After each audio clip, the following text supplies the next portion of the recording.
Not a chance. That's what the president of the Residential Construction Council said when asked if this prime minister sure wants to stick to housing today, doesn't he? Build 3.9 million homes by 2031. So let's hear it from the prime minister. To reach that target, he'd have to build 550,000 homes per year. So yes or no, will the prime minister hit the target of 550,000 homes this year? Yes or no?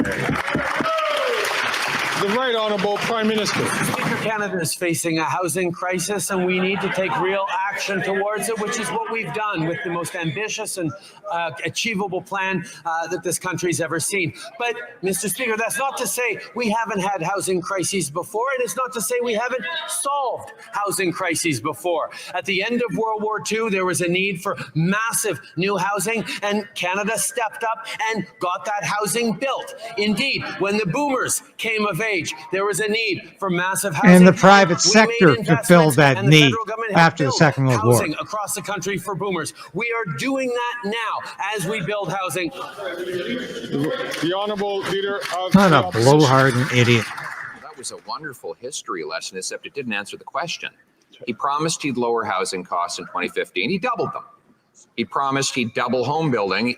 It actually went down and is still dropping. But now he's promising 3.9 million brand new homes by 2031. That means he'd have to build 550,000 this year and every year. So once again, will the Prime Minister keep his promise to build 550,000 homes this year?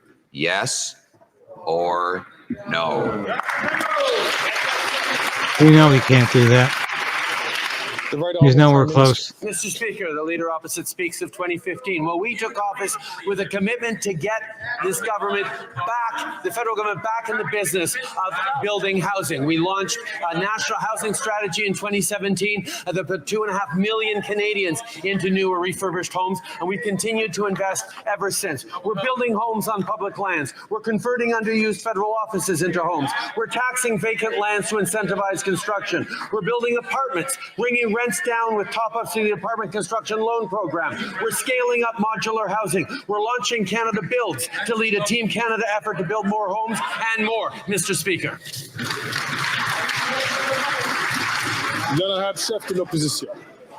The question was not how quickly he could read off talking points written for him by his staff. The question was whether he's going to break yet another housing promise.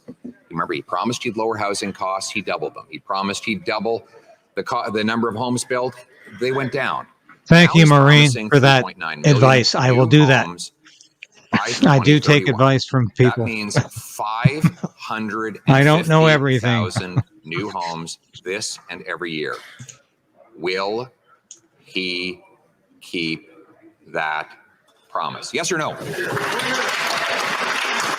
The Right Honourable Prime Minister. Speaker, the Leader of the Opposition's criticism is there's too many measures in our housing plan. Housing should be solved by a simple one-size-fits-all solution, according to the Leader of the Opposition. That's perhaps how he managed to build only 6 affordable homes when he was Minister of Housing. Because yes, we have a broad range of initiatives that are delivering on housing, like topping up the Housing Accelerator Fund with $400 million, a new $6 billion Canada Housing Infrastructure Fund to help communities build. We're leveraging transit funding to build more homes. We're launching a housing design catalog. We're moving up. We're incentivizing more skilled trade workers.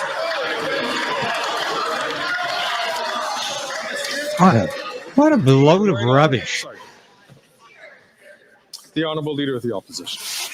He's announcing a catalog, everybody. Hey, right on. Give him a round of applause. Come on, give him a round of applause. You can't afford a home.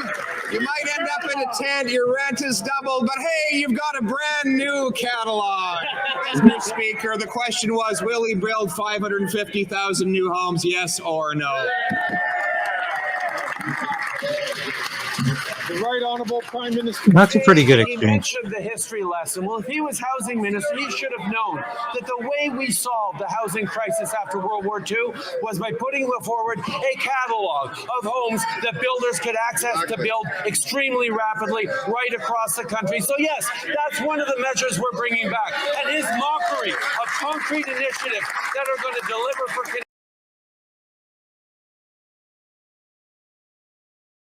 Thank you for watching this episode of Stand on Guard and being a part of the Craydens Right channel. If you've watched this episode to this point, you've watched it all. And that's really important for a small station like this. We always say subscribe, hit the bell, be a part of the Crayden resistance. Resolve to resist. That's what we're doing. And if you become a subscriber, if you're a supporter of this station or a member through Substack, through YouTube, and now you can be a local as well, that's so important to us because I couldn't do this without you. I made a decision to become an independent journalist about a year ago because I wanted to bring all of my experience in the military, in journalism, to you. I don't promise anything I can't deliver. I don't offer clickbait. I offer truth. The truth is out there, and it's my job to bring that truth to light and to you. Thanks for being a part of the Craydens Right resistance, and we'll see you again soon. So we are in a very precarious position in this country. We need a political change, but we also need to resolve to resist.